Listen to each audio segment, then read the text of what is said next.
What's up, Corey? How you doing, Corey? I'm doing great. All right, so I'm gonna do the intro and then we can go into like the interview. All right, cool. Do your thing. Yeah. What's up, y'all? My name is Corey Stay Trapping. This is Trap Talks, where we discuss the intersection of culture and tech. And today I have a very special guest, my cousin Delida Costin, or should I say Miss Delida Costin? Delida Costin is just fine. She is the she's a cancer survivor, former chief legal officer for Pandora, Lynda.com. Is it, I forgot, Grove Grove Collaborative. Collective. Yeah, Glow Collaborative. And just an all around, just badass. Did I miss anything? Cousin, I love you. That was great. Hey, so yeah, let's start from the top. What guided you to become a lawyer? What made you say like, yeah, I What want to was be? a catalyst for being the lawyer? Yeah, Yeah. So there's two answers. You want the real answer, the deep answer, or you want the not so deep answer? both. Okay.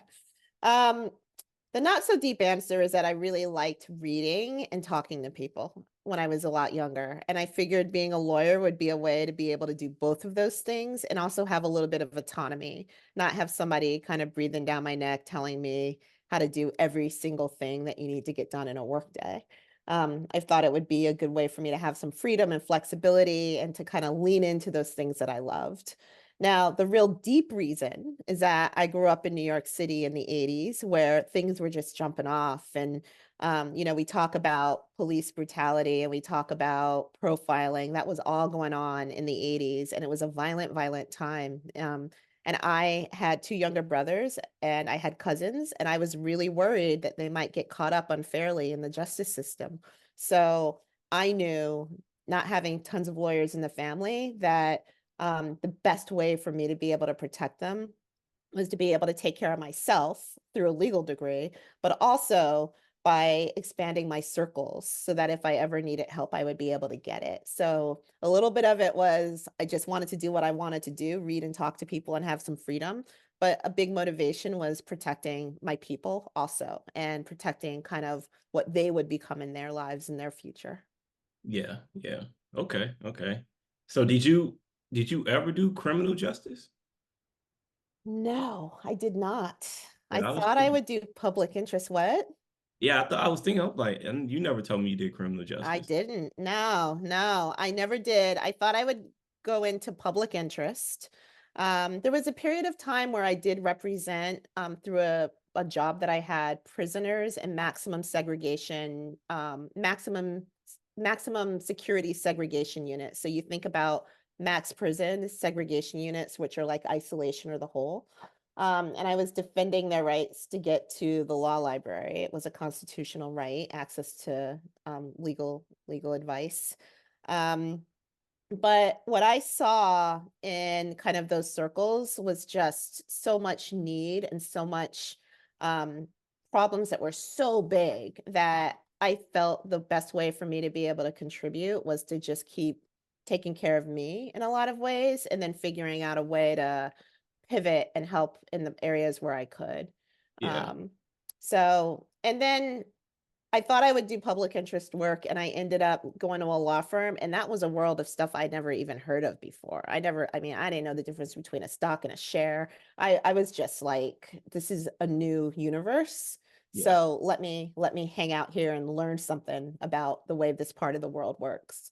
yeah. But before we touch deeper into that, why would a prison not want its prisoners to go to the library? Like, what's the security risk, or like, why wouldn't they? Security risk, I mean, a lot of prisoners and folks who are locked up don't have access to the legal system necessarily through outside representation, or they have been given up on, or they believe that they've run their course. So a lot of people go to the law libraries and really try to like do it on their own. And you hear about jailhouse lawyers, and you hear about people who like learn a lot and really kind of move forward through kind of that DIY work that they need to do. Sometimes you got to do it on your own. Yeah. And prisons have got security reasons that they don't want to do it. And, to be honest, I kind of believe that um, there are just real systemic problems, and the light doesn't shine on those systemic problems. And it's really hard for people who are caught up in the cogs of those systemic issues to be able to raise their hands and say, yo, I'm not being treated fairly. And a prison is just one more kind of system, Yeah. Wow, for that's better great. or worse. Yeah. Yeah, I can't imagine somebody telling me I can't go to the library. It's crazy, isn't it? Yeah. Like libraries are sanctuaries in so many ways, but when you're in prison, everything is restricted. All of your movement, when you eat, where you like, it's just all very much restricted. So Yeah. Yeah. it's tough. And Yeah. then, you think about this particular lawsuit was, we were suing the state of Illinois. So that's a whole different kind of Mm, beast also. Once you kind of go up against the government, that is a system on top of a system. yeah. So that is, you're going to tell the state that they don't know how to do something. That's a hard road to walk. Yeah. So what are like some things that you learned from that experience that From you that experience. that experience that you transfer over to what you used to do, I guess. You mean to the corporate world? Yeah, Is to the that what you corporate mean? world. Yeah, to the corporate world. Yeah, I think that one of the things I learned is that um it's important to shine a light and to make sure you're trying to do the right thing at all times. And sometimes when you're in a system that is not necessarily built for the right thing, it's built for the interests of stakeholders. Figuring out what the right thing can be or can be really tough. Yeah. So making that decision for yourself is really very, very important. I learned the importance of hard work. I was a lot younger. I learned the importance of having a poker face. My bosses used to say, your face reveals everything. Stop that. I learned the importance, we talk a lot about young people who go into the workforce and aren't sure how to dress. I had a boss who told me to start dressing better, so just understanding. I didn't always have to dress better, but understanding that there was an expectation and what not adhering to that expectation might convey about me was important. And then I can make a choice about whether or not I care. But those were things that I learned. And I also learned the importance of hard work. I mean, people hear about folks who have done amazing things, and the lawyers I worked with were actually amazing. I think about them all the time, but they worked hard. They worked Yeah. really hard. Yeah. Cool. So you joined the law firm, you said you learned about stocks and stuff. So that's what shifted you over to the corporate world? Was that Yeah, yeah. I okay? was doing I was doing a lot of volunteering, and I just realized that a lot of the volunteering that I was doing, it was hard for me. It was hard for me because the issues are so deep, but it was also hard for me because as the person I was at that age with that kind of experience, I couldn't make the impact that I wanted to make. So that was weighing on me, just I could see myself getting tired and not having impact. But then on the other hand, I saw myself like learning something really new and really being excited every day by that new thing and just trusting that eventually I'd figure out how to put it all together. I'm still working on that, but yeah. Um, and it's You okay got it to, down. Seem huh? like you got it down packed now. I'm working on it. Always working on it. Yeah. Yeah. Always working on it. Yeah. So you've done the whole because you've taken companies public. Like from what I've heard, that's a very hard process. Um, did I? Yeah. When you took World Collective public, I didn't even really hear from you. Grove Collaborative. Yeah, World I was Collaborative, quiet. okay. Yeah, yeah, it's all Yeah. right. I was heads down working. You work hard at those. It's Yeah. another, that's another manifestation of that hard work. You're working with a Right. team. Right. Right. So before we go on to that, I wanted to ask you what made you move from New York to the Bay? Yeah, so I'm a big volunteer. I used to volunteer, and one of the things that I did was I loved snowboarding. Yeah. And I actually was a volunteer snowboard instructor back in Boston for a little while. And I wanted to ride more. I wanted to ride in Tahoe. I wanted to live in Tahoe, and Silicon Valley was here. So I was like, Silicon Valley, I can work. Tahoe, I can ride. Like, that is a match made in heaven, I thought. So that So was you just really the came big here. So you reason. just came here to snowboard. I came to snowboard. I came And with like a bunch of books, a couple of bikes, and a couple of snowboards. yeah.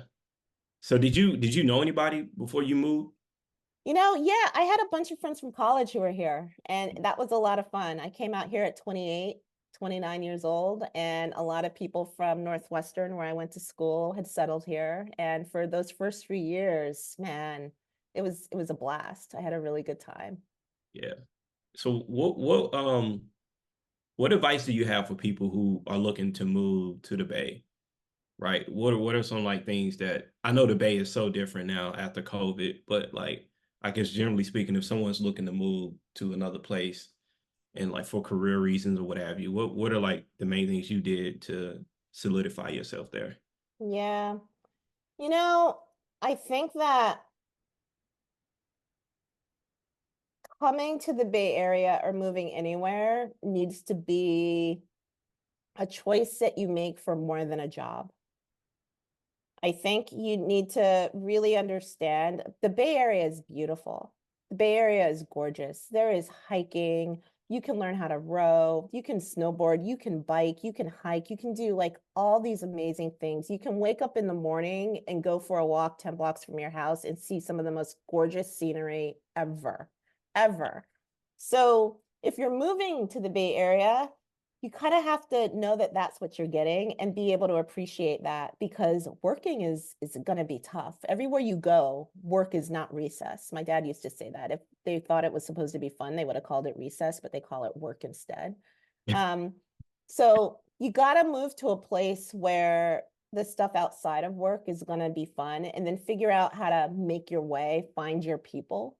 And finding your people will be professional people too. Like, you're going to find your professional circles, but you got to pick the city that matches your personality. Boston is very different from Chicago. Chicago is very different from the Bay Area. The Bay Area is very different from New York.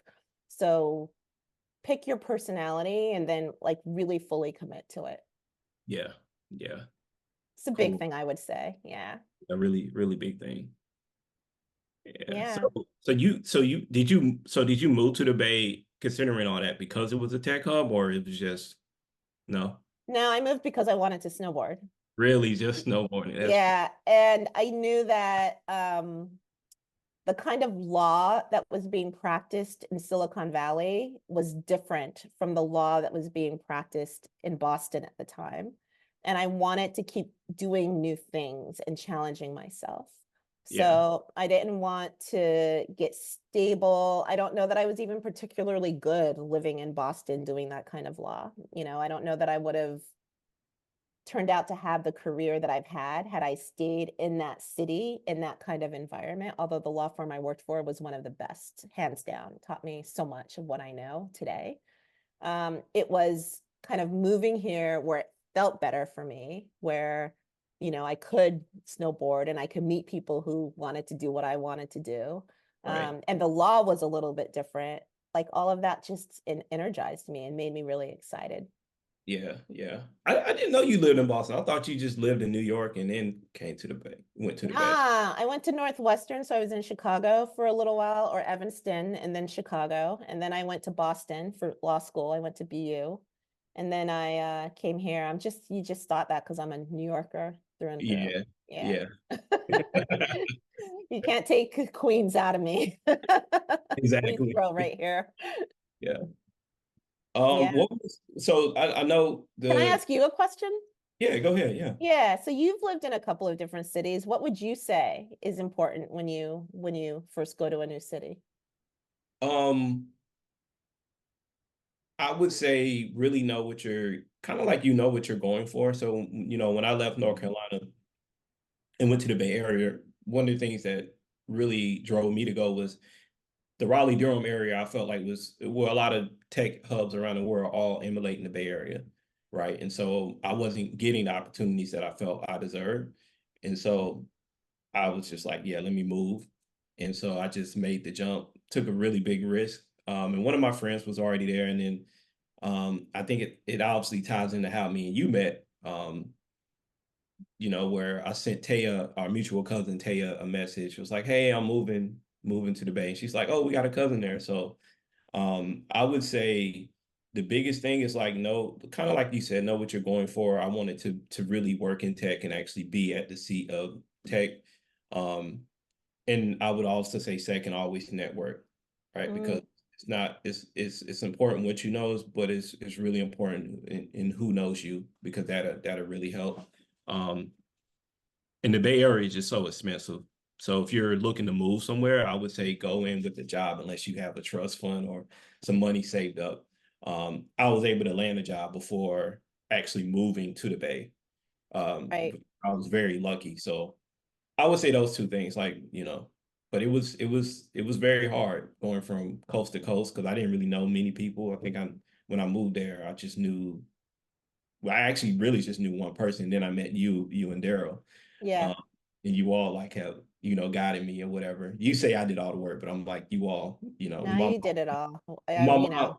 when my mom came, that was the first time, her first time in the Bay Area or actually on the West Coast. That was the first time she was at ease with me, being there when she met y'all. So, Oh, all right. That's cool. That's I cool. mean, she told you that, right? So, Yeah, she did tell us that. Yeah, that was cool. All yeah, these cousins. Well, yeah. I just was always really impressed with your network. You did a good job meeting people and going out there and hustling. And it's not something that I did early on in my career. So I think that's something that you continued to do really well. Yeah, thank you. Yeah. I mean, the thing about the Bay that I miss is people were a lot easier to network with. Like I Mm, would meet people within like I would know people less than an hour and they're like, hey, whatever you need, I got you. And when I was in North Carolina, I would know people 3 and 5 years, but they weren't really plugging me in. And so when I first went to the Bay on like a vacation or whatever, um, I was just doing some networking and stuff. And I was like, wow, people are like really helping me. They was referring me to places, saying I should go meet with this person. It wasn't really like that in North Carolina. And so it just made it a lot easier. Me naturally being who you good at are. people, it Yeah. just amplified when I went to the Bay Area. And that's one thing that I wish I would see in other places where there's like, a lot more gatekeeping. Um, Yeah. I think to a certain extent, gatekeeping is good because you do have to, maintain some level of quality, right? You just don't want to be introducing people to other people. You want to verify them first, but other places they have unnecessary levels of gatekeeping where it's just like, and nobody's really writing checks. So it's like, Yeah. I think yeah, that's true. We're really cool out here in the Bay Area in that a lot of stuff that matters in other places just doesn't matter here. Like it doesn't matter what you wear or what you drive. I mean, you can drive what you want to drive and you can wear what you want to wear, and people might tell a narrative about you. But at the end of the day, like it's really sort of about what you're doing, what you're trying to do. And is there somebody who can help you? Is there's just more right, freewheeling in that way than in other places. There aren't the same kind of rules right, about, getting dressed up and looking fly to go out for a dinner that starts at, past my bedtime. right. So So why do you think the Bay Area culture is like that? I think it's just how it was. I think it's just how it started. This is a country that was settled like with like grit. people had visions and people like went to work within those visions. And this was the westernmost of the Western world in a lot of ways. And there's just something about the Bay Area. It wasn't the center of finance the way you think of New York, or the center of fashion the way you might think of New York as being. It was always kind of a smaller area that was just sort of beautiful. Mountain biking started here. Snowboarding started here. So it's just a different kind of culture. And when I talk about the Wild West, I talk about it because it's about independence. It's about, people in the Bay Area just come here and want to do their thing and live good lives. And I think there's something really deep that runs through that even today. Yeah. Would We're you? pioneers. Yeah. So even though, COVID came, a lot of people have left the Bay Area. Do you ever see yourself leaving and going back to New York, or do you see yourself just staying on the This is West? home. This is Yeah. home. Like there's a world where we might start spending more time in New York. We spend a lot of time there now. But it would be hard to leave the Bay Area, if only because we have a lot of family back east. And so we're always pulled back east. But once we left here, like our roots are not here. Like we are here and we're rooted here, but the familial roots are not here. So we wouldn't be pulled back as much as we might want. Yeah. And the Bay Area is a place, like I said, you get one of those views and you're like, this is a morning that God has smiled on me. I am so lucky to be able to look at this morning. Yeah. And that's nice. What's your favorite view in the Bay? What's your favorite? I'll tell you mine after you tell me yours. All right. Gosh, I have so many. I think the view from Potrero Heights, or from Potrero Hill. I used to live on Potrero Hill. So you go to the top of Potrero Hill over on like Carolina 24th, and you look out over San Francisco on a clear night that's not foggy. Um, it is beautiful. It's just gorgeous to see. Mhm.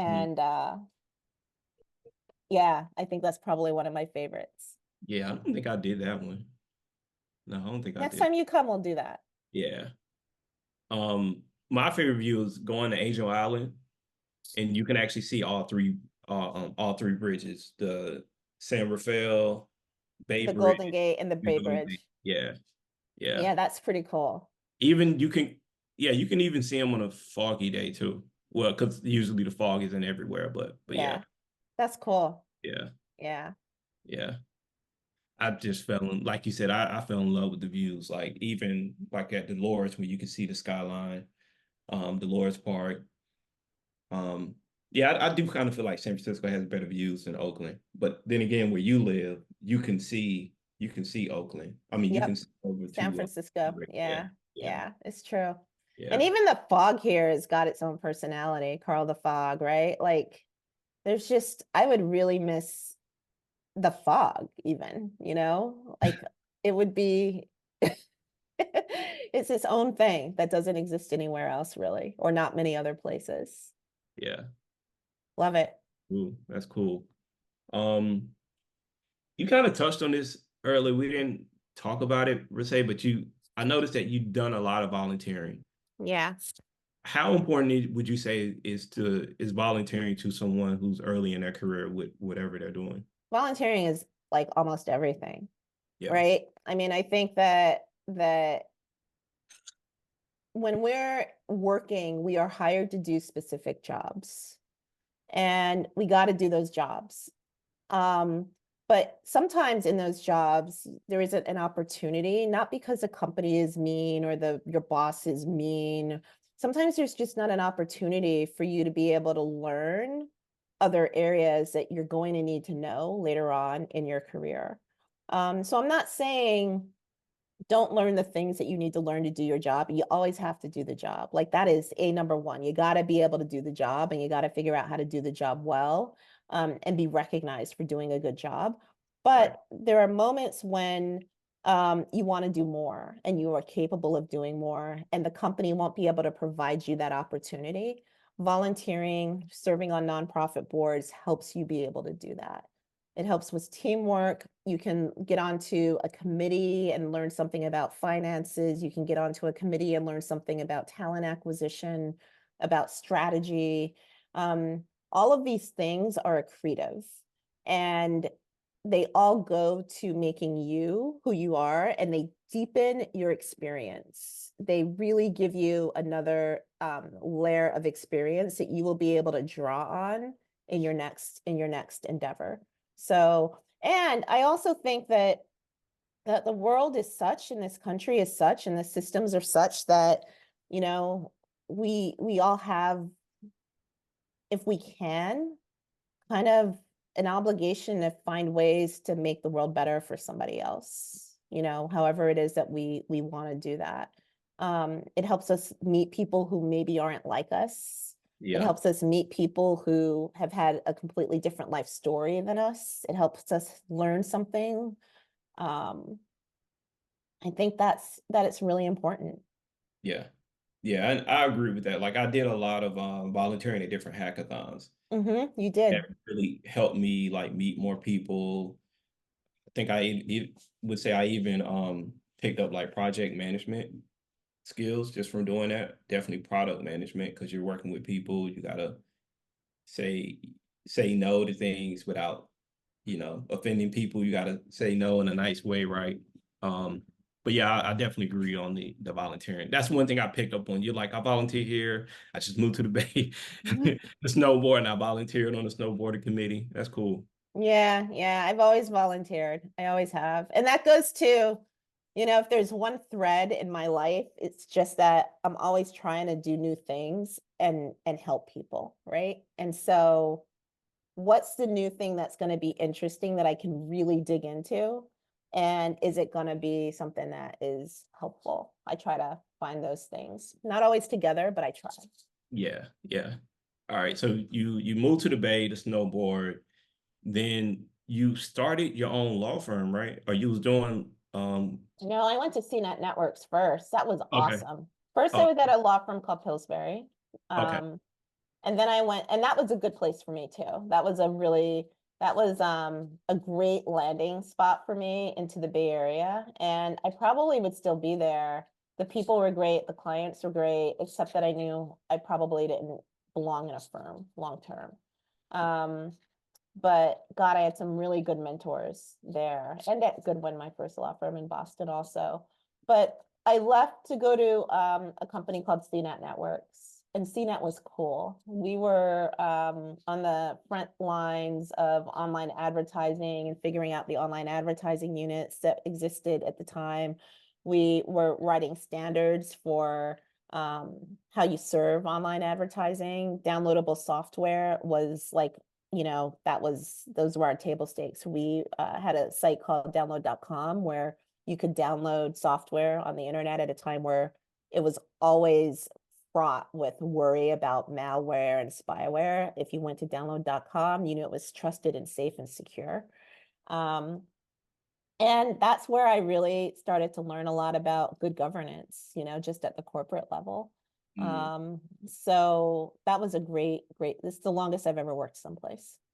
Oh Great wow. people, even to this day, the people from CNET are really among my favorite people. Yeah. So what is corporate governance? What is that? Yeah, corporate governance is if you think about a company as having a relationship with the state and with the community in a lot of ways, corporate governance are the rules that govern that relationship. So governance is where your board and your management team are making decisions to ensure that information that's being passed out to the public is accurate, is truthful, um, that the company is taking into account risk that can hurt the community. So think about consumer protection, cyber protection, data protection, the use of AI. All of that is about governance. And it starts in a lot of ways with the board of directors, but it also starts with management. And in a lot of ways, it's wrapped up in the relationship that companies have with the state and the federal governments, the regulators. Got it. Got it. All for goodness. It's Yeah. all about goodness. So I kind of know what you're gonna say to this, but does the board and or the executive team always do what's best for the company, or do they tend to do what's best for their own personal interests?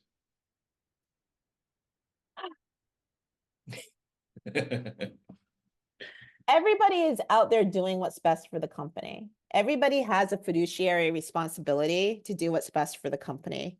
Mhm. But the truth of the matter is that there are a lot of different ways to discern or ascertain what's best for the company.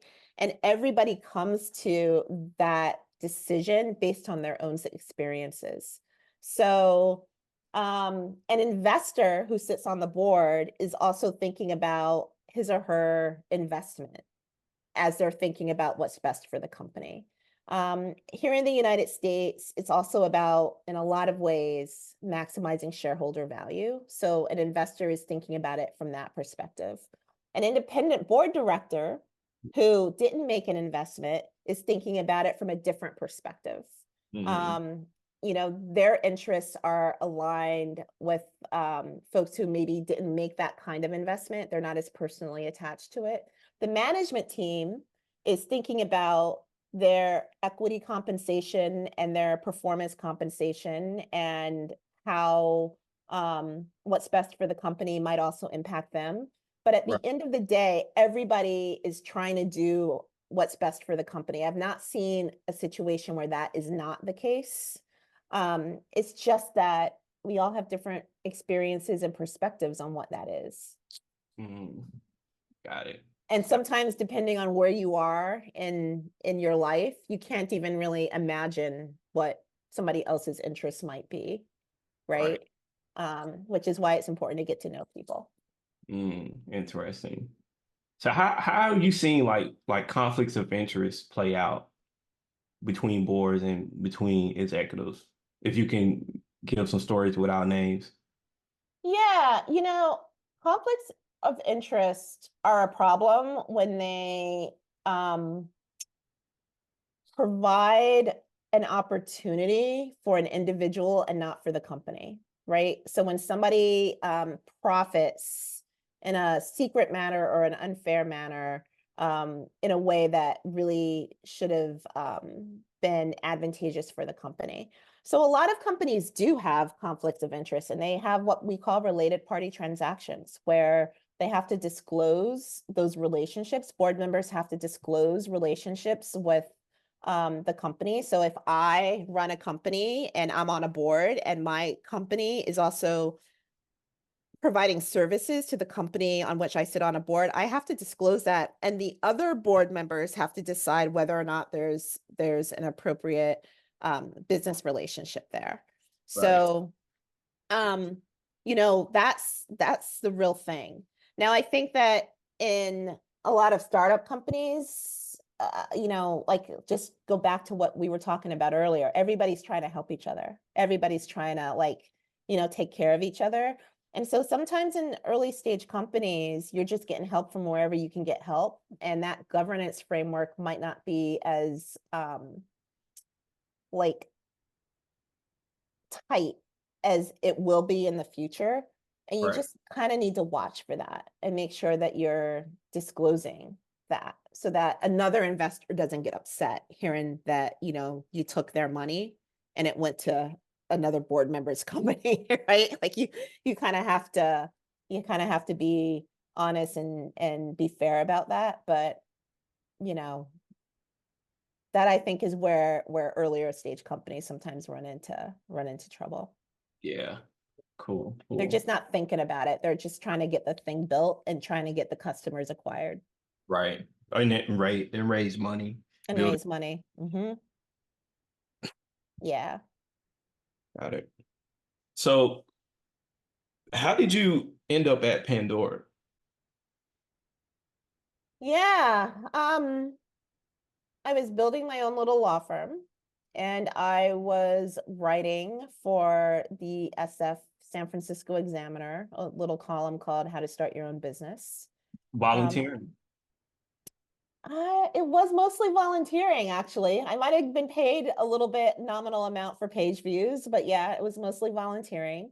And I was interviewing a lot of my friends from CNET and other places who had left and started their own business. So CNET, a lot of people had left their own businesses. And I was also on a committee to certify women-owned businesses. So I was interviewing some of those people too. I was part of that community. Yeah. Um, and my assistant landed an interview with the then CEO of Pandora, and we connected, and I ended up going to work there. So it was a really um, not planned. Yeah, you leaving some stuff out because you initially were looking to have Pandora as a I client, but wanted Pandora as a client, yeah, yeah, and he was looking for a general counsel, and I just kind of sat down and looked at what Pandora was doing and had to say, yeah, I think I want to come and be a part of that. But yeah. my first reaction was, I would love to have you as a client, and his reaction was, we have a lot of lawyers, we need somebody in house. Mm. Yeah. What was it about Pandora and even the CEO that attracted you to go there? Yeah, CEO at the time was Joe Kennedy, and he was amazing. He'd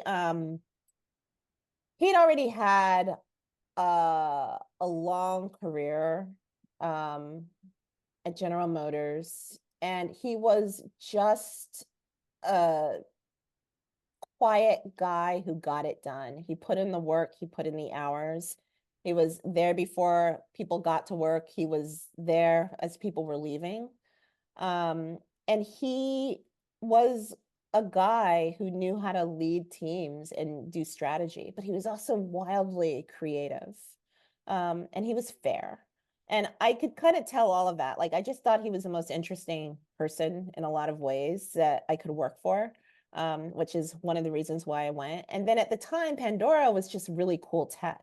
It was new tech. And I just wanted to try to figure out like what that tech, I wanted to be a part of bringing that tech to consumers. Right. I grew up a lot at that job. I learned a lot at that job. I had really great people at that job. Yeah. So when you went to Pandora, they were doing a lot of new stuff in the music industry. Did you have to create like new laws, or were you working on like structuring new laws or ways of protection around their IP? Yeah, well, Pandora was really cool in that oh, how do you tell the story easily? The licensing framework for streaming music at the time was put into place by Congress. Pandora had actually lobbied Congress before I arrived to come up with a licensing framework that made it economically viable for music to be streamed online. And so Pandora kind of pushed and created a new method for that to happen. And my job was to kind of continue to see our way through it. And it wasn't really my job only. Like, Joe Kennedy was really involved in it. Our founder, Tim Westergren, really involved in that as well. And we had lobbying firms and firms out there trying to help us find the way to not only prove who we were and prove the adoption and the eventual success of the business, but to kind of keep the viability of that kind of a model open. Mm. So it was good. It was my introduction to government affairs. Yeah, yeah. I mean, I talk to quite a bit of artists now, and they don't seem to say that they don't make much money from streams. Yeah, Like I went to a listening party for a local rapper here, and he's like, he had a bunch of people at his listening party. And he goes, hey guys, please like stream my music so I can get a few pennies or whatever. And people laugh. they were Um, laughing at him. Yeah. so was streaming more profitable for artists back then when you was at You Pandora? know, one of the things that I think Pandora did was it for a minute it disrupted the economic flow of dollars. So prior to Pandora being in the house, the labels controlled the flow of a lot of those royalties, the labels and the publishers, but it was the labels. And they were collecting on that. But what Pandora did and other streaming services that were interested in pure play was they interrupted that. And dollars were able to flow to artists more directly. And one of the things that we did was, a lot of the session artists all of a sudden were able to get fees from the dollars that we were creating from streaming under pure play, which is really nice, all of a sudden you're able to pay session artists who get paid once, but as their music is performed online, they would be available to have additional checks. And I really liked that. So what is pure play? What's pure play? Yeah, pure play was the model that we used at Pandora, where we would serve up songs in our algorithm and users could not go back. They could not choose a song. It was more like the radio than like listening to a playlist. So your playlist was something you could pick, and you could pick the elements that went into the playlist, but then Pandora would serve up the songs that you would hear. So it wasn't user choice. Oh, was that for users who didn't subscribe, or what was No, it paying? everybody. Pandora was in the early days, it was all pure play. Oh, It wow. was all pure play. That was the model we were going for. Internet radio, just like the radio. It wasn't um internet CD collection. It was internet radio. Yeah. Pandora internet radio. Yeah. Because I actually use Spotify and I stopped paying for it when I looked at how much I was paying for it. And so now you can't, it's not, I don't think it's pure play like the way you No. describe it. But you can, if you're not paying for it, you go max, I can skip max 3 songs, 3 or 4 songs before I hear an ad, and I can't skip the ad. Okay. Okay. And it Yeah, don't I don't know. I don't it know what Spotify's licenses are like and whether or not they're relying on any kind of pure play today. yeah, But I will say that ads are the big drivers of revenue. It's right. not Yeah, always subscriptions, it's the ads. yeah, yeah. Wow, like it seems like it's a world of difference now from when you started out. Yeah, well, that's what's really cool about tech, right? Like, um, you don't know what the final picture is going to look like. You don't know what the final use is going to be. You don't know what consumer adoption is going to look like, but tech enables so much. So, I mean, I love that. I don't know that anybody would have thought we'd be talking about. I mean, we were talking about driverless cars 20 years ago. We were, but were people riding in them? Could people imagine hailing a ride in a driverless car in San Francisco 20 years ago? Not very many people could. And it's just really neat how technology allows us to keep dreaming. And some things that are really good ideas are sometimes too early, hmm or sometimes early in terms of what the consumer wants, or sometimes don't get the funding that they need or have the right people around to evangelize them. But, you know, it's it's fascinating Yeah, to live yeah, in this world. yeah. And I remember when I first started seeing driverless cars, like them test them in the Bay Area, in San Francisco. I was like, wow, that's kind of crazy. At first, they used to have people, Driving them or sitting there. sitting there, yeah, they'll be in the Yeah. passenger seat with their laptop. And then coincidentally, when I moved here to Houston, I think one company was doing like a test run for like 2 weeks, and they had like 5 vehicles, and they'd be like just roaming around. Oh, Down, really? Huh. yeah, yeah, and I was like, wow, this is interesting. Like, It's here. yeah, It's yeah, here. It's gone beyond George Jetson. Even George Jetson was driving his little car, and yeah. yeah, it's cool. How long do you think before driverless cars become like ubiquitous and kind of like normal? I don't know the answer to that. I'm not as versed in that as I probably could be. I think that it's gonna happen really fast. Well, a better question, do you think it'll happen from what you know in our lifetime? Oh, And for you sure. Oh, for sure. For sure. In the yeah, next 10 years, like for sure. For sure. yeah, And they won't be ubiquitous in all parts of the country necessarily. I mean, it's going to go in fits and spurts. Here in the Bay Area, it feels like everybody's got an electric car or a hybrid car. There are parts of this country that you go to and people just don't have them. And so, there are going to be fits and spurts of all of that, but I do think that people are going to like getting in a car and doing their commute and being able to read the paper. I think people are going to like that. Or Yeah. talk on the phone or take a meeting. I think people are really going to enjoy that. I would love to like take a nap. Yeah, right? Yeah. Yeah. Like a long commute, take a nap, you know? Yeah, I think it's coming. Yeah, it's cool. Yeah. So you end up at Linda, right? Yeah, you went to Linda next. Hmm. So how was it working at Linda? How did you end up there? What are I wasn't there at Linda for very long. We ended up selling it to LinkedIn. Yeah, So, I was there for just a few months. I was part of there were many executives who were hired around the time I was hired. And then, something happened and the company ended up selling to LinkedIn. But I loved lynda.com because, you know, that company started, the founder was like this really cool person who just taught graphic design. Like and then she ended up taking it online. And it was really one of the first democratization of education that I think I can point to. Prior to that, if you needed to learn something that would help you in the business world, you needed to go to like a college or sign up for an adult class. And that was one of the first places where you could sign up for something online at an affordable rate and do it from your computer. The computer, the internet made that all accessible to people. And I just thought it was really, really neat how, if you needed to learn how to create a pivot table, you could sign up for a class and learn how to create a pivot table for the presentation that you needed to deliver tomorrow.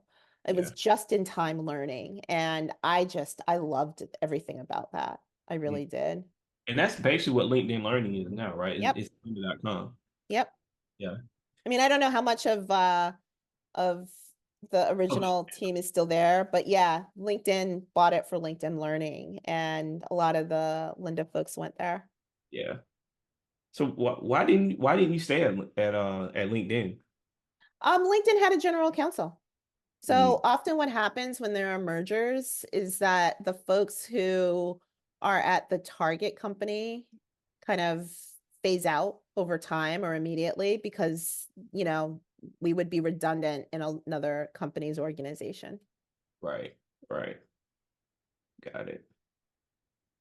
I don't know. I probably would have stayed at LinkedIn. I get it. I get it. I get it. Yeah. But then I eventually found my way to Grove, and so that was really cool. And I Yeah. got to travel in there, so that was also really cool. Yeah.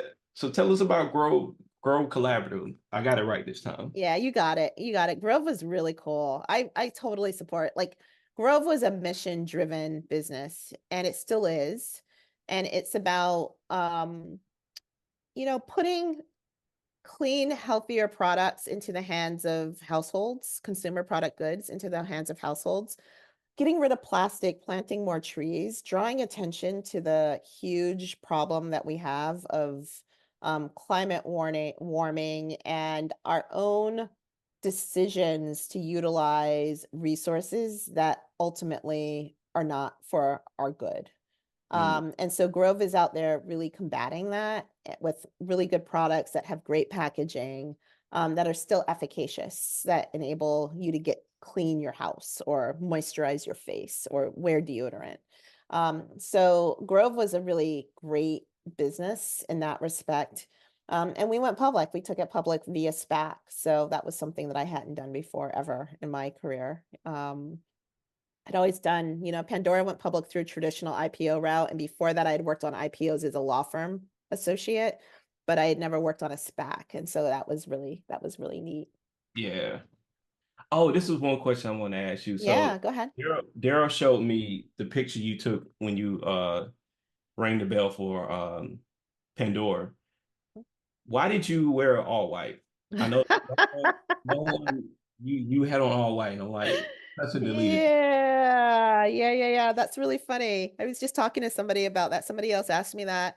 At the time, the New York Stock Exchange had sent around, I think, rules that said, not to wear white. You had to wear like black, gray, or blue, no open-toed shoes. I think maybe no sleeveless shirts for women. Um, but I knew at the time that that picture would be all over the place. And I show up really nicely in white. And I really believe that it was important for me to be seen, not for me, not with my name associated with anything in particular, but just the visual of this Black woman standing, ringing the bell of the New York Stock Exchange, because other people would see that, other little girls who looked like me, other little boys who looked like you. And even if they didn't really understand what that meant, there was now something that they could see, that they could imagine. Right. And so that's why I wore the white suit. That was really, sometimes you always have to follow the rules and do the job, like I said, but then sometimes there are these moments where you can break them and, have the courage and let the chips fall where they will. And Yeah. that was one where I was like, the chips will fall. Like, what are they going to do? Keep the general counsel off the podium? No.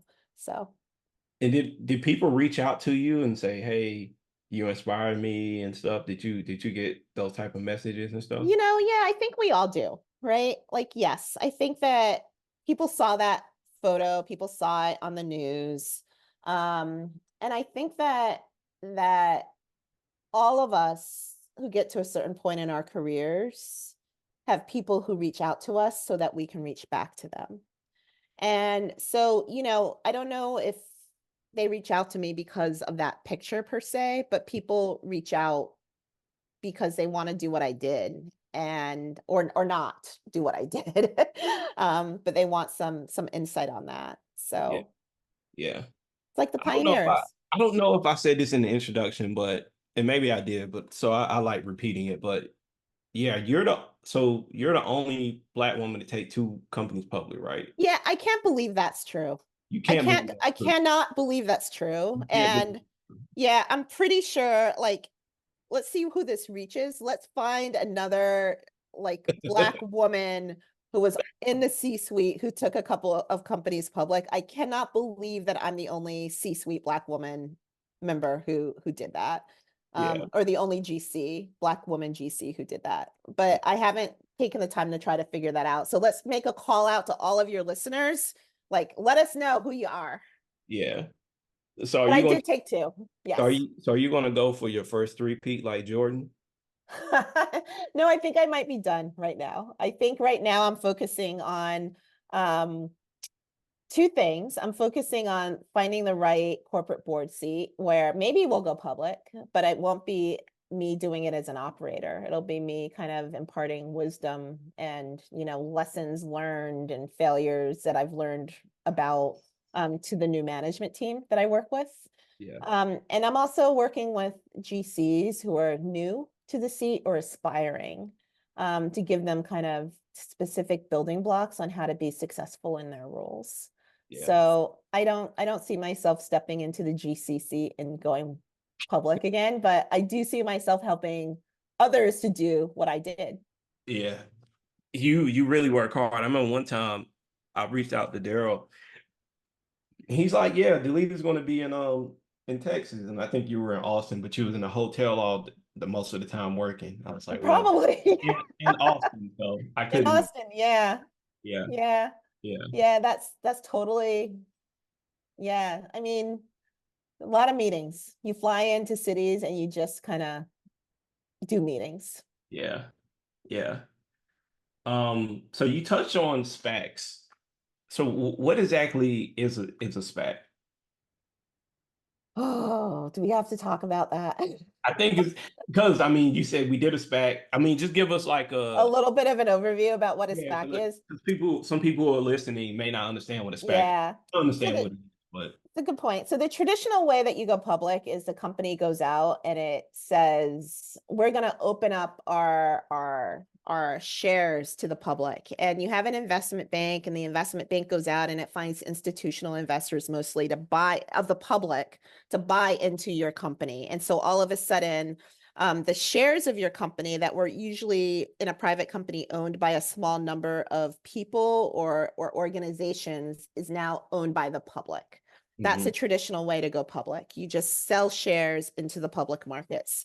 Um, when you go public via SPAC, it's really like two deals in one. It's a merger and acquisition and a going public. So you find a company called a special purpose acquisition Acquisition. vehicle, Yeah. SPAC, Yeah. um, that has already been formed and they're already public and they've already sold shares to the public. And then they go out and they start looking for targets to buy. And we were a target that one of those companies, we teamed up with Virgin Group. We were a company that Virgin Group like looked at, considered, and then eventually decided to merge with us. And in merging with us, we went public now. Got it. Got it. So I don't want to put you on a hot seat, but I remember there being like a SPAC craze, and there was just like a bunch of SPACs that went up um between 2021, 2022. Yeah, a And then little earlier, probably. Yeah. a lot of them crashed. And I did my research and they said that usually the people who benefit or the entities that benefit from SPACs are the ones who effectively get in who I think it's the hedge funds that tend to start these SPACs or whatever or create them. The first round of investors tend to benefit. Um, what are your thoughts on like making sure that SPACs are like a better fit for like retail investors and they're not left holding the bag? Yeah, I think that really the SPAC market is going to it's gone, right? Like the craze is over. There was a really fast run up to it in 2019, 2020, 2021.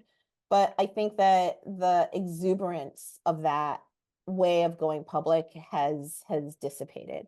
But what I would say for retail investors is that it's not going to be necessarily the technology, they call these things financial technology, ways that the financing teams come up with to do investments.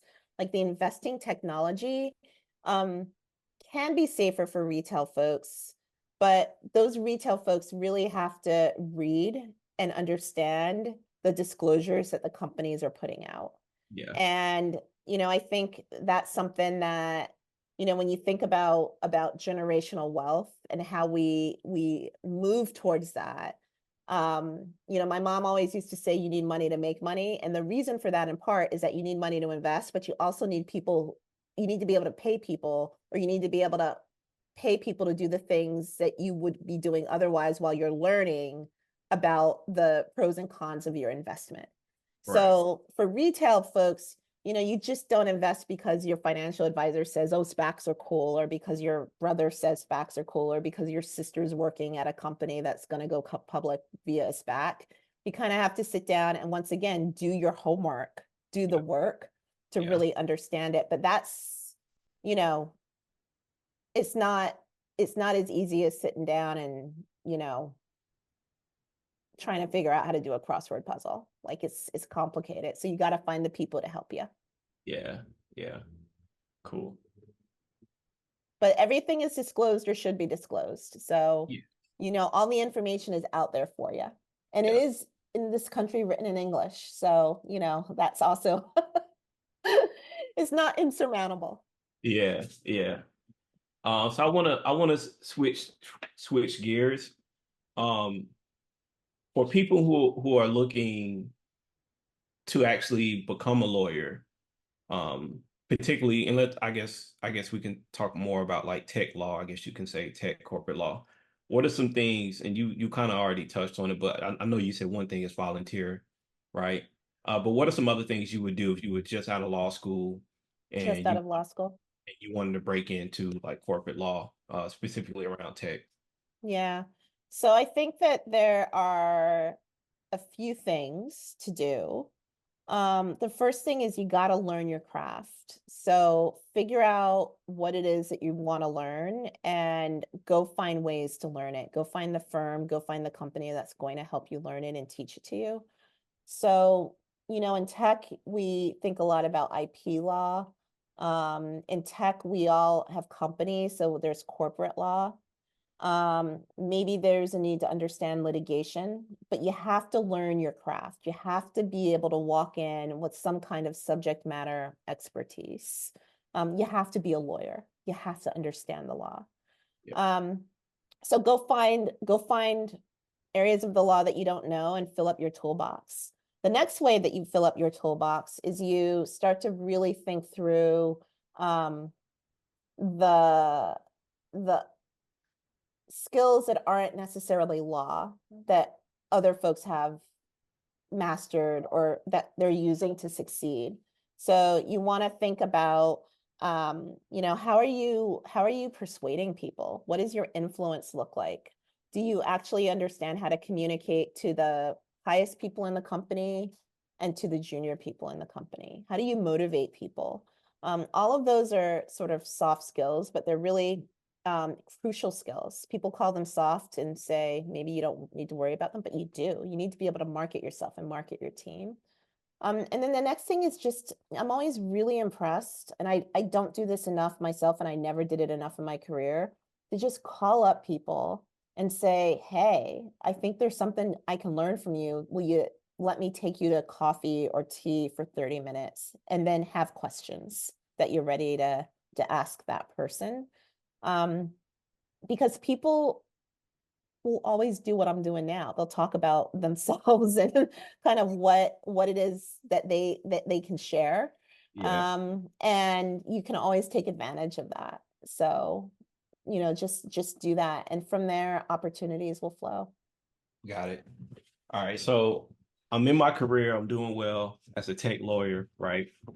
But I want to go from being a associate or a junior A junior lawyer. individual contributor, but now I want to Yep. work my way up to management or be an executive. What did you do to transition into that? Or what would you? Yeah. Are you still there? Can you hear me? Yeah, I can still hear you. Can you hear me? Yeah, I All can hear right. you. Can you still see me? Okay. Yeah. All right. Can you see me? I Uh-huh. lost you. Um, I think that like making that jump, um, sorry, Yeah, the internet part, your internet may be a little shaky. it's a little bumpy. Can you still hear me all right? Yeah, I can hear you good. It's just a Okay, little delayed. a little delayed.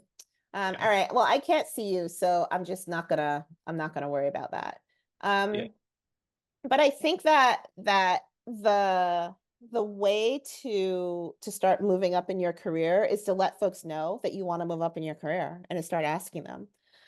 What I say is that if you eventually want to be somebody who runs things, like the thing that you want to run, let's call it a function, you got to build a brilliant function. You got to know all of the steps to build a brilliant function. You have to understand its value proposition in the larger marketplace of the company.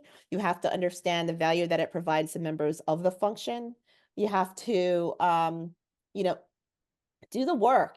If you're there to do IP, you got to do IP, but you also have to start thinking a little bit more strategically and linking your work product to what's going on in the larger company. So, the way to start doing all of this is to figure out like the different skills that you need and just practice them. Like just little tiny bits of practice will get you really far.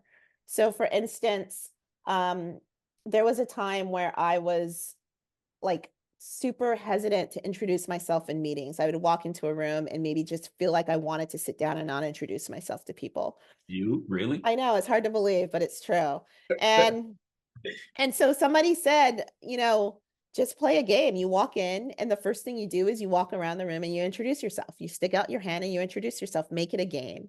Yeah. Um, there was another person who said, just make sure that you speak every 11 minutes. You're not going to say anything smart necessarily, but just speak every 11 minutes. Like get in the habit of doing that. Or get in the habit of being the first person to speak on an agenda topic. Just get in the habit of like getting in there and having a point of view and sharing it, and then you don't have to speak again. There are like little games that we can play to help us learn the different skills that we believe we are weakest in. And that applies to speaking, it applies to writing, it applies to leading people, it applies to different leadership styles.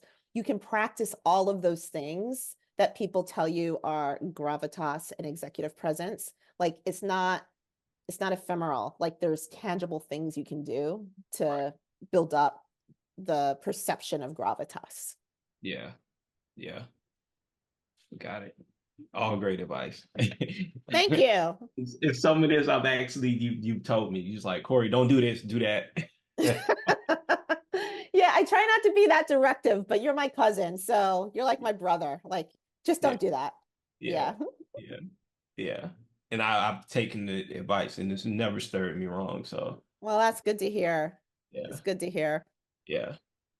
Um, so what are some headwinds in technology like blockchain, or AI that you how do you see those two things as an example impacting the legal profession? Do you see it as a benefit? Do you think it's going to eliminate less jobs? Do you think it's going to help more lawyers be able to get in? And I think this ties into what you said earlier about learning other skills, right? Yeah. So, if you can be a lawyer who understands the implications of AI, that sets you apart from other lawyers who may not know. But yeah, what are some things that are happening from a tech perspective that you think will have an impact, for better or worse, on the legal scene? Yeah, so I think that what's really interesting right now about tech and some of the things that we are wrestling with is that we are wrestling with them. There is a lot of conversation out there about what are we going to do about AI? What are we going to do about autonomous cars? Is it good? Is it bad? Are they going to eliminate jobs? Are they going to make the roads safer? What about cyber? What do we do to protect ourselves? Do we pay ransom? Do we not? Like all of these things are really important questions. I believe that they will get sorted out. Yeah, And at the end of the day, we can talk about whether they're good or bad, but these are all just tools. They are tools. And what's good or bad are the people and the systems and how the systems digest those tools. So I think that for all of us, not just lawyers, there are a couple of things to keep in mind. Figuring out where we believe the regulators are going to land up is one thing that's going to be really important. Staying ahead of that and making sure that we can advise our clients and advise ourselves about how we're using these technologies will be really important. But even more important, I think, is finding ways to participate in the discussion and move it towards good, grabbing goodness, making sure that these tools are ultimately responsible tools that have the potential to uplift all of our communities and all of our society and not just provide short-term incentives or lifts for a small group of people.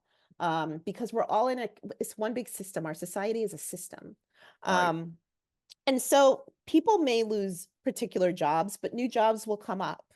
People may all of a sudden find that it's easier and uh, more inexpensive to do things that would have been harder for them to do or more expensive for them to do. And that's a good thing. Um, the most important thing is learning how to use all of these tools, experiencing all of these tools, and getting in with people who are figuring out how to use them for good Yeah, yeah, and regulate them. Yeah. yeah, yeah. Like I know for me, when I look at like blockchain, looking at the record keeping aspect of it, but I've actually noticed like certain industries are taking to it more versus other ones. Like Like who? um So like in North Carolina, I think it seems it's easier to put real estate on the blockchain Mm, versus healthcare records.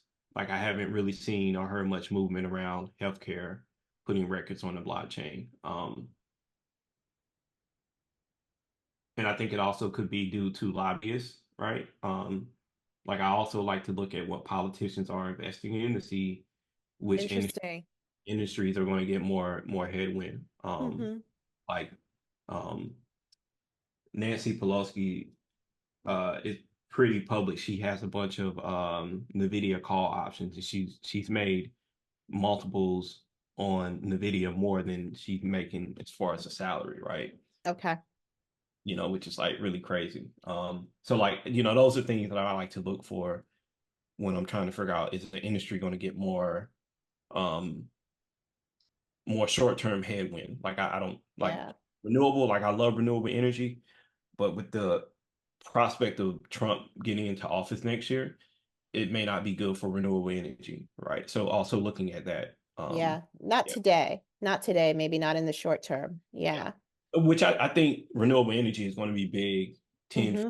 years from now, just when you look at inflation and how much, money we're printing. Like I actually think that um if you have a house, it's going to be um mandatory for you to have some type of wind or solar installation with it for it to be feasible for you to live in it, because Mm-hmm. it's going to go up, right? So, but yeah, those are like some things I like to look out for, like who are in positions of power politically or financially that are backing a particular industry. That's a real good indication. Like if Warren Buffett is buying something, you probably should be buying it too, right? Yeah. Yeah. Studying why he's buying it. Yeah, Yeah. it's true.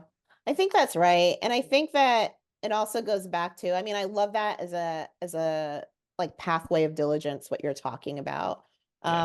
And it's an illustration of just kind of trying to do the work and learning.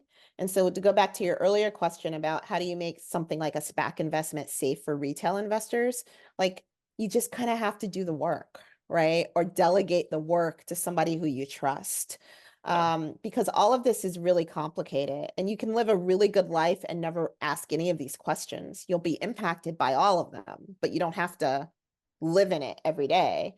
Yeah. But if you're gonna dabble, like try to be as smart as you can in there. Yeah. Yeah. So So, yeah, I gotta ask. So we want to add something lighthearted. What's like your favorite kind of music? Is it like jazz? You I like like listen everything. like everything? Okay. Yeah, I like everything. So when I was growing up, we had three kids in the house and we would listen to like R&B, hip hop, rap for sure. I had a brother who really liked new age, so think The Cure, The Smiths, all of that fun stuff. And I was a heavy metal kid, so I liked Van Halen, Motley Crue, AC/DC, Rush. I loved Rush as a kid. But in our house, it meant that the three kids, we were listening to everything. And then my Yeah. parents, of course, were listening to like, Nat King Cole and Right. Right. Yeah. yeah, cool stuff too. So I like it all. So you used to like go to the shows and like do this and I stuff? did. I used to go to the shows and be in the pit. Fishbone for sure. Great You used to band. push people and stuff? I would push and get pushed. I Yeah. was a lot smaller. I used to jump up and be lifted around. Yeah, it was a lot of fun. Oh wow. There's a time and a place, though. Would not try it today. Yeah, I can't imagine you doing that now. Yeah, no, there's no way. There's No, no but way. I'm saying knowing you when I met you and then you saying you used to do all this, I'm like, for real? Like it's funny. Yeah, phases, phases. Right, We right, all have our phases. right. Gotta Yeah, love it.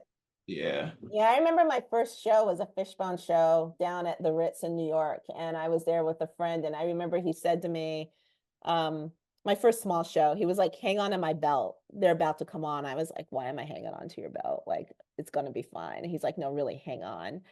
And they came out and like the floor started thumping, people were moving, and then pretty soon everybody was jumping everywhere. And I was like not expecting it, but I loved it. I loved it. Yeah. All those shows that we weren't allowed to get into that we did. Yeah.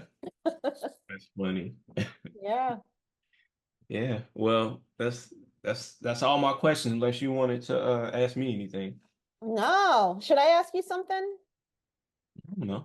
I mean, you always ask me something I when I come know. around. I feel like I've already asked you a lot. Tell me a little bit more about this podcast series. Yeah, yeah. So, I wouldn't necessarily call it a series, but basically just interviewing, interviewing various types of people, right? So the one thing that I've noticed from just from when I first started, I guess, engaging with technology, when I first got my first computer, burning CDs, working in tech, and even now, is that when you look at a lot of the media around technology, or just like CNBC, MSNBC, and Wall Street, it's usually from the perspective of people who are producing the technology or the corporate executives who are, involved at the highest levels. And so with my podcast, my goal is to not only speak to people like you, who have worked at those high levels, but also speaking with the average person or like a local entrepreneur who may not be building a tech business, but are leveraging technology to become profitable, what have you, right? So, I interview all kinds of people. So music artists. I Mm. actually interviewed a holistic wellness chiropractor. Wow. Wow. Who does sound therapy. She actually her name is Dr. Day, and she's actually a part of the money team. Uh Money Mayweather and stuff. Okay. Okay. Um interviewing some entrepreneurs. I forgot his name right now, but he's building an event app um for couples and small groups or whatever, it's just to tag on events. So that's like the goal of Trap Talks, right? To make it more um to give people more of a voice who you normally wouldn't see speaking about technology. And then also obviously shedding a light on inclusion. That's one of my main things, is that I want to show that tech is very inclusive. It's not just white men and women that are doing it, it's all kinds of people that are All of involved. us. Yeah. I love that because I've been talking a lot with you today about systems and about how systems exist. And what you're talking about is getting a different perspective on one of the systems that's out there. So tech is used by people. We use it to open our garage doors and, film our neighbors and all of that stuff. And so I love that you're getting a more like comprehensive view of the impact of tech through different voices so that you can get a more comprehensive story about it. I think that's really fantastic. Yeah, thank you. Thank you. And then Yeah. I'll point out one thing too. When I interviewed Dr. Day, that's her name, I asked her, I'm like, how is social media impacting, the chiropractic business? She's like, well, a lot of those videos that you see on Instagram or what have you, where, patients are getting those pops, those aren't always the actual sound. A lot of times they're just popping a bag of chips. And Oh, and she's like, when you're doing chiropractic work, it's not always about finding that pop. Some stuff, a lot of the improvements you can't really hear. Like she talked about how she had a patient come in that couldn't bring one arm up or something like that, and then they was able to do that, right? So she talked about how social media has been a benefit in regards to reaching more people, but it's built up or a misconception around what is a good chiropractor. And so you have yeah. one of the chiropractor like, I need to hear that pop. I want to hear that. But that was somebody popping a bag of chips a lot of times. Right. That is really interesting because you asked about like pros and cons of new technologies. And I think that one of the things we need to be really careful about is just what's the trust factor, right? Like how do we trust what it is that we're seeing? It used to be that you could open up the Encyclopedia Britannica and like there was bias there. But like there were also facts and they were there and everybody knew the Encyclopedia Britannica in 1978, whatever it was. Yeah. And you're raising a really good point of is a bag of chips. How do I know that that's not what it's really supposed to be like? And so that's a really interesting question Yeah. about the accuracy. So it's fascinating. Yeah, and I'm going to be interviewing more people around AI, but like my thoughts around AI is same as such, right? Like I was talking to one entrepreneur, one founder, he was talking about building his own AI models. And like one thing people don't talk about is that if the data behind that model isn't good, then whatever the AI is or the ML is, it's not going to be good. And I don't hear a lot of people talking about the data behind it. And then do you actually own the data, right? Right. ChatGPT got sued by, I think, Wall Street Journal or somebody, and it was like ChatGPT used their User data. their content without their permission, right? So Yeah. it gets back to the what I call the new gold. Well, I think Bitcoin's the new gold, but big data is like one of those things. Like if you have a lot of data, clean data, or whatever that means, your AI models are going to be better, right? So Yeah. And I think that's the question you were asking about governance. Like, so governance in AI, boards are going to be having to answer questions like that. Like, where is the data coming from? How do we know that the data is clean and that it's usable for us, that we're allowed to use it? How do we know that if we're teaching, if we're involved in machine learning, but if we're using AI, how do we know that the AI tools that we're using had clean data and that they're trustworthy? So I think that like what you're raising are really interesting questions. And through your interview of these interviews, it'll be really interesting to see what trends you start to pick up on and put together. It'll be cool. Yeah, well, to be honest, the main trend that I'm noticing is that for the people I'm interviewing, they don't want to be left behind. Um, Mm, and they're not coming out and saying that, but I'm just kind of gleaning from what they're saying. They're innovators, they're like early adopters, right? So they're like, hey, I don't want to be left behind. mm-hmm, Even I go back to her, Dr. Day, even she's like, yeah, I use ChatGPT to make my captions and stuff for posts that I put out. And I'm like, wow, like I wouldn't expect a chiropractor to be thinking about that, right? You mm-hmm, mm-hmm. think obviously someone who works in tech is thinking like because everybody's using ChatGPT now, right? And that lawyer who got disbarred, I believe. Yeah, I don't even remember what happened with them. I meant to look that up, but Yeah, yeah, I mean, what I did look up was he was apologetic too. I like this goes back to the education about what it is that you're actually using. Like we need to educate ourselves. right. So, Yeah. yeah. All right, Corey. Well, this has been fun. I got to go get ready for another call. But always really good to see you, cousin.